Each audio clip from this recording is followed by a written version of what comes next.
Hi everybody, welcome to Sports for All. I'm your host Eden, and today I've got a very exciting guest. So do you want to introduce yourself to everybody? I'm Hannah. I'm a climber and I also do Pilates. And I'm currently doing a psychology degree part time and I love reading books. Nice, amazing, Hannah. I'm so excited to have you. So do you want to tell everybody a little bit about your sports journey, like if you did any when you were younger and the journey to now? Yeah, so the best way to describe it is I probably did all of the sports when I was younger. Um, Me too. I did horse riding, swimming, tag rugby, gymnastics, dance, like so many different things because I'd start something and then get bored of it very quickly, move on to the next one. And then I started climbing at like 14 and have been doing it kind of on and off ever since. And Pilates, I started very slowly about 3 years ago. Nice. Yeah, kind of similar. I did quite a lot when I was younger. And then I found Taekwondo and I was like, okay, we're gonna stick with this. We're gonna see how this goes.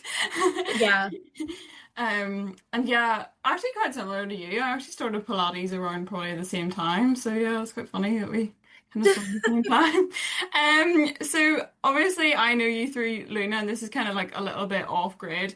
Uh, I thought it would be important to tell everybody a little bit about Luna and what you've been involved in through that, and a bit about disability advocacy. Yeah, Luna stands for Learning to Understand Needs and Abilities. It's a charity run by young people for young people, focused on supporting them with long-term health conditions and disabilities. And what makes Luna different is we really focus on the power of supportive friendships. So it aims to give young people the confidence to like talk with their peers about their health conditions. And just like have a good life in that way instead of focusing on the more clinical stuff. So I'm part of the media team with Luna. So I make social media posts, and I've written a few blog posts, and I've also run a few workshops here and there with Luna. So cool. And advocacy is important because to me, like disability is difficult to navigate and quite lonely if you don't have that immediate like confidence or support system around you. So advocacy kind of helps people develop that confidence in managing their disability in the way that works for them. Yeah, no, 100%. I so agree. And obviously, we both really love Luna, and everybody is just so sweet, and everybody does so much amazing things. And I think it's so nice that it's for young people, run by young people, because there's not really any charities out there who do like that disability advocacy that is just young people. There's normally Yeah. older adults involved, which brings its own level of, yeah, challenges, let's just say, to put it nicely. But yeah, no, 100%. We love you, Luna. And we love everybody there. So huge shout out to them. So who are your biggest inspirations in sport, but also in life? It's always nice to hear people's answers to this, I feel like. So Shauna Coxey has like always been a massive inspiration of mine. She was the UK's first Olympic climber. Um, and I really just love her like attitude to climbing and to like trying things again and like recognizing that the goal doesn't always have to be to get to the top. It can be like get the next move. I really like that like persistence she has, but also like how she's just got back up and like adapted after various injuries, various surgery recoveries, and like she's still climbing outdoors. She recently did like a one-time comp comeback at Quiff and won the whole thing after like 10 years of not competing, which wild to me. Yeah, insane. Like the bravery to like get on that stage, but also To for win it to it, just it's suddenly come back. Yeah. like. And also, I really love Kyra Condi. She's an American climber and she has scoliosis, so she's had a spinal fusion. And I just really like how she's able to adapt her climbing to like not bend her back and still be like a pro climber.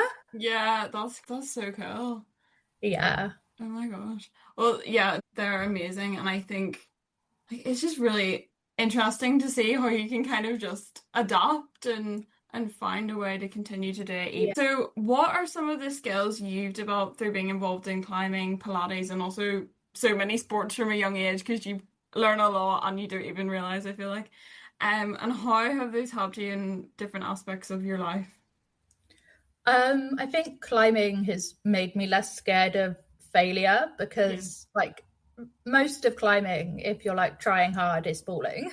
Yeah, Um, it's literally. not getting to the top. There's a lot of falling, so it's made me more able to like keep trying at just like normal daily things that I struggle with instead of getting frustrated and like giving up straight away, which I definitely used to be very good at as a kid. Just Yeah, being like, no, I'm not good at this.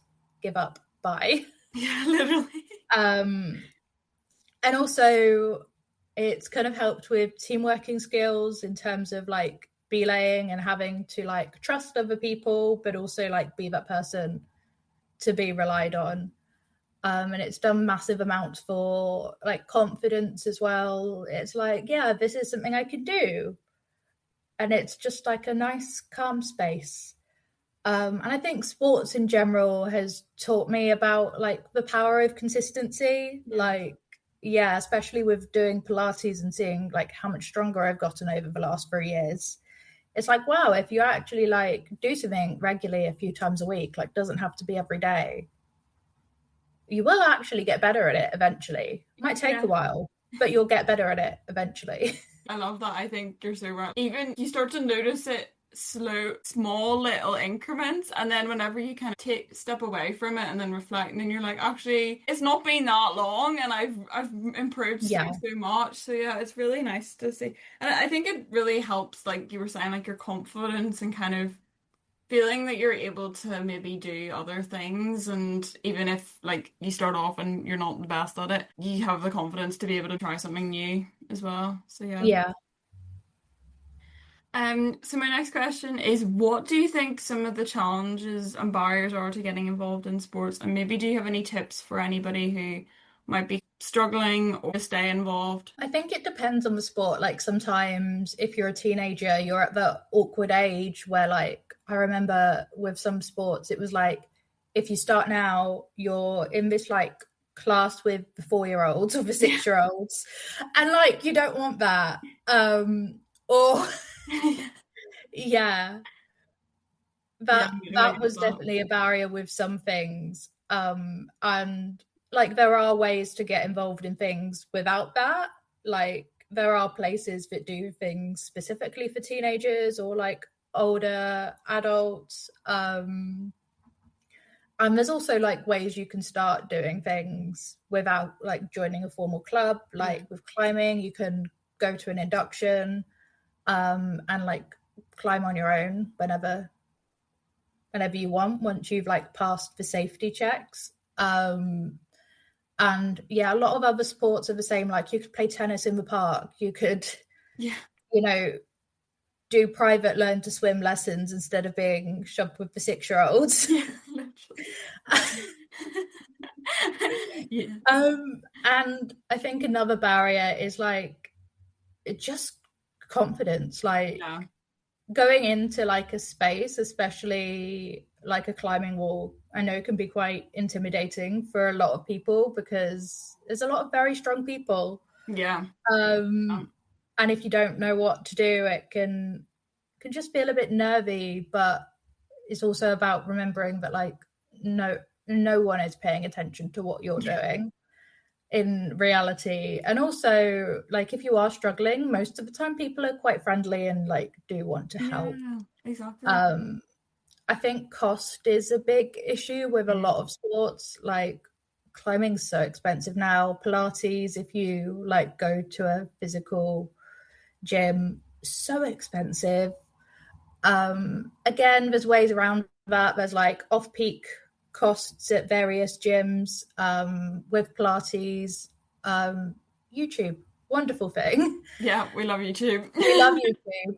But also EDS UK sometimes do like free Pilates courses through Mobilates, and they're great to sign up to if you specifically are hypermobile or have Ehlers-Danlos syndrome. Yeah. And just like they give you the basics, they're so slow, so good. And yeah, and then I think physical accessibility and like just equipment or staff training can be a barrier for those of us who are disabled. Like, can we get into the building? Will staff understand our limitations? And if you need specific equipment, does that place have it? Like, do you have to travel 2 hours to get somewhere that meets your needs, or is it on the doorstep? Yeah, no, 100%. You covered like so many there and given some really good tips. And I think the thing that really made me laugh was when you said about the swimming with the 6-year-olds, because I remember when I was like not even a teenager, like I think I was 10 or 11, I was like, oh, I'm not doing classes with 3, 4-year-olds. And then, so I just did private lessons. And I think you're so right. Finding a way to make it work for you it's just so Yeah, important, and nobody is looking at you, like I promise. You're thinking about it more than they are. They're just worried about not falling off the wall. So much in that, and also you're right, like it's hard to know what a club setup is going to be like, and are they going to be accessible, and are they going to have the adaptions and support. But I think maybe also having conversations with maybe if you know people who already go to the club or yeah, like the coaches and stuff beforehand, that can kind of help that process. And then if you yeah, go along and you think this is not going to work for me, then do, do, don't feel pressure to have to stay the whole session and maybe make things harder for you and cause a crash, for example, if you have like yeah. post-exertional malaise. So many good tips there. I'm gonna ask you for my final question, crazy, for some more advice because you've given a lot of good advice already. Two pieces of advice for this one. So what advice would you give to a young person who wants to get involved in sport but who might lack confidence and also who might want to get involved in like disability advocacy or advocacy more generally? I think with sport, um, like go with friends if you can Yeah. to like your first session, because that makes it so much easier to like get over the confidence issues, and like get in the door. Like, is so much easier if you have people with you who are also new at the thing, or even if they're like a little bit experienced and can like show you the ropes. Yeah. That would be great too. um and also, like, don't compare yourself with your friends, just have a good time with them, because some people are annoying naturals at absolutely everything. Yeah, It's okay if you aren't. exactly. um Yeah. yeah. For advocacy, I think a good way to like get started is to get involved in charities such as Luna, or campaigning organizations like Disabled People Against Cuts, because that can really help you build that confidence. You can start small with like any tasks you take on. You can get support, and you don't have to do anything that makes you too uncomfortable. And it can really just help you build like that skill set and confidence, as opposed to like trying to do something on your own. Yeah, no, 100%. And most people who are in like the kind of disability advocacy space are super nice. So you would hopefully not feel pressured to have to do everything straight away and take some time to kind of get to know how things work. And yeah, I think starting small Yeah. is better than not starting at all. Oh, that Mhm. rhymes. So yeah. Well, thank you so much, Hannah. It's been so nice to have you on. Really, really special. And you've given some really good tips. So hopefully everybody will make a note of them and take them away. So yeah, thank you so much. Yeah. Thank you. It's been so nice to be a part of this. My Thank you so much for listening to my podcast. If you want to connect with me further, you can find me on LinkedIn at Eden Byrne and be sure to check out all the other amazing podcasts on Be the Change Media Network.